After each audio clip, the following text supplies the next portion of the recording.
আসসালামু আলাইকুম।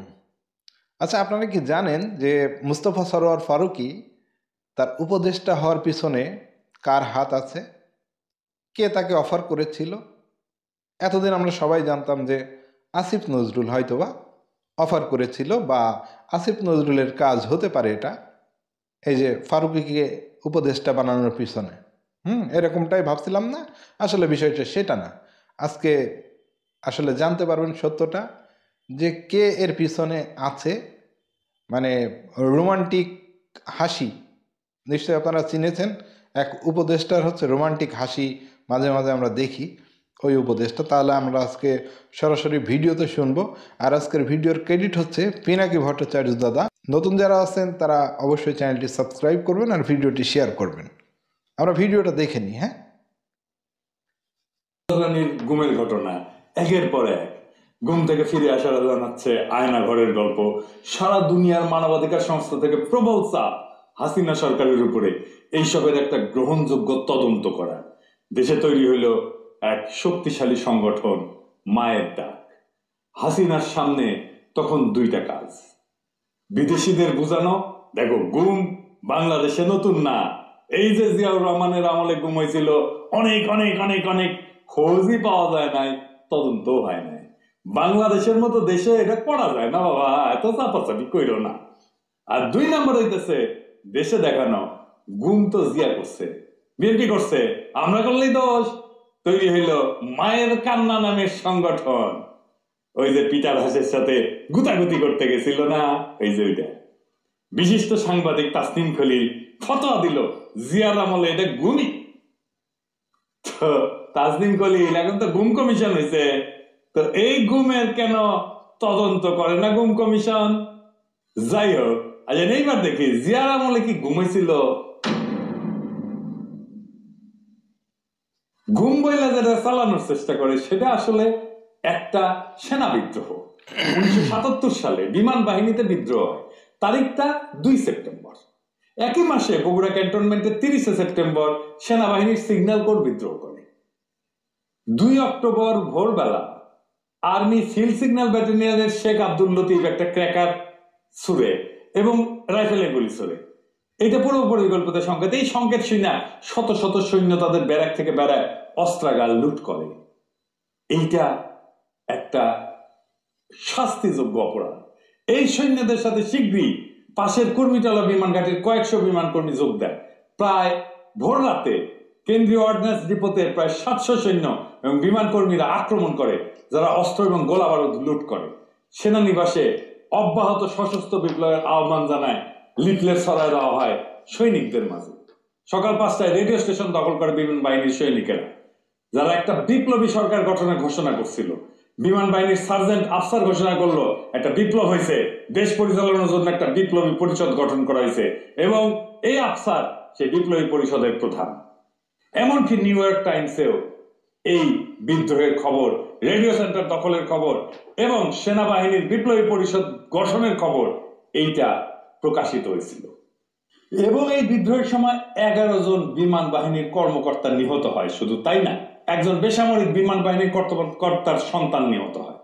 Group captain Ras Masud, group captain Ansar Ahmed Chowdhury, wing commander Anwar Sheikh, squadron leader Matin, flight lieutenant Shaukat Jan Chowdhury, flight lieutenant Salahuddin Mohammad, flying officer Mahbul Alam, flying officer Akhtaruzzaman, pilot officer MH Ansar, pilot officer Nazrul Islam, pilot officer Shariful Islam. শুধুই না, বিদ্রোহীরা squadron leader Sirajul হকের 16 বছর বয়সী ছেলে মাসুম বাচ্চা মোহাম্মদ এনামকেও হত্যা করে।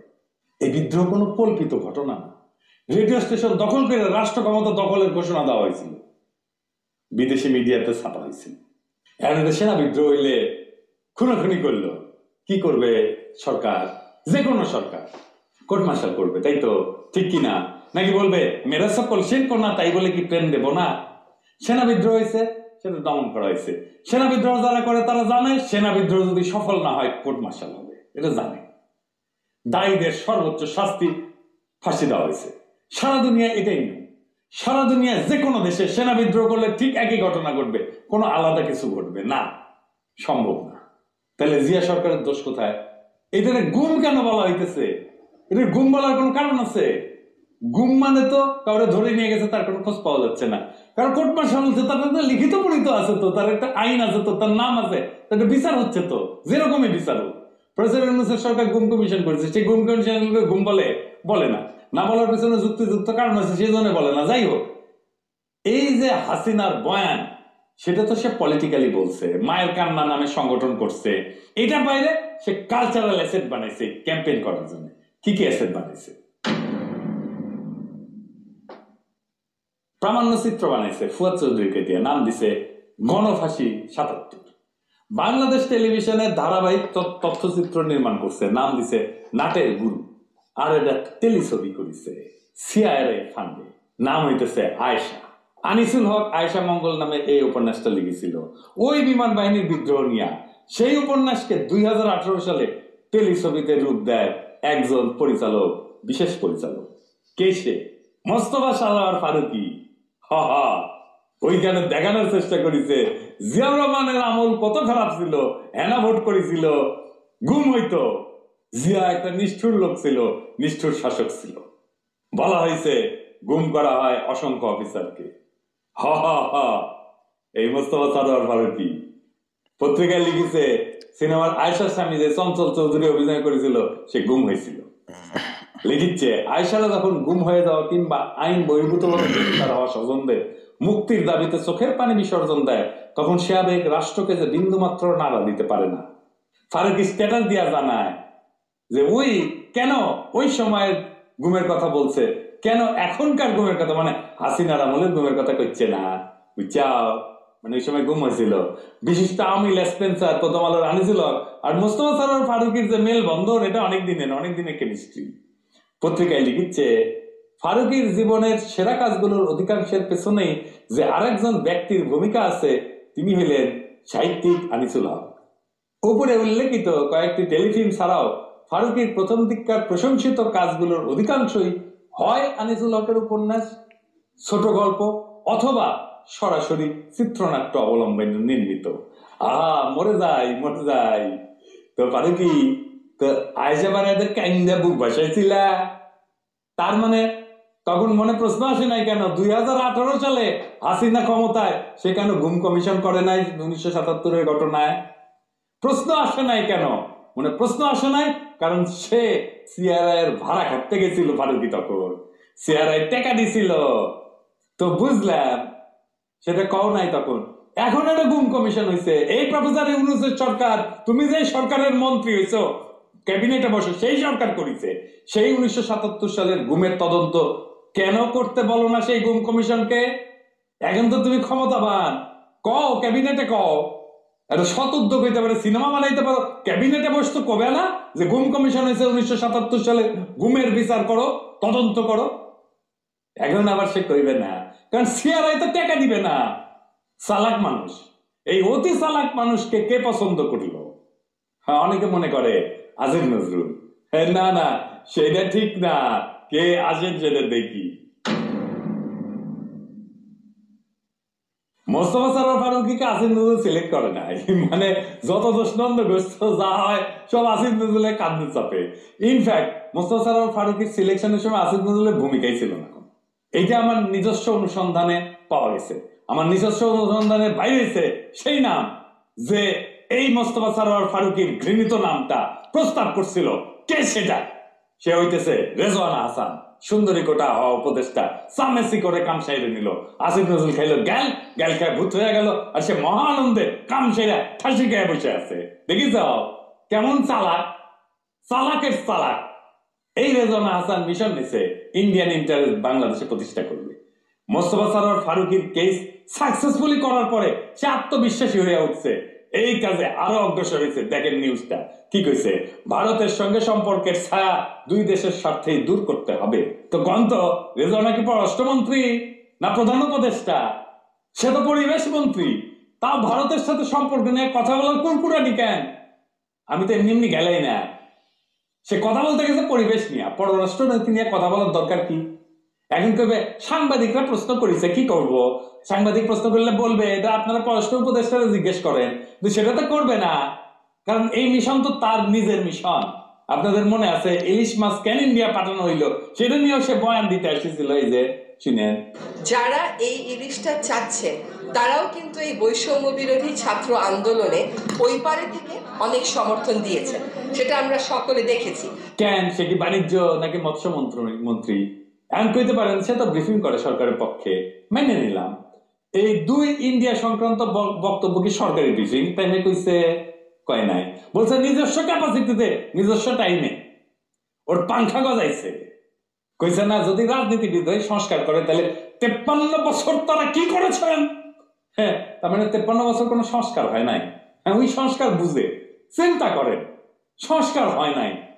80-র দশকে যে বাজারমুখী অর্থনীতি গ্রহণ করা হলো নীতি হিসাবে, এটা সংস্কার না?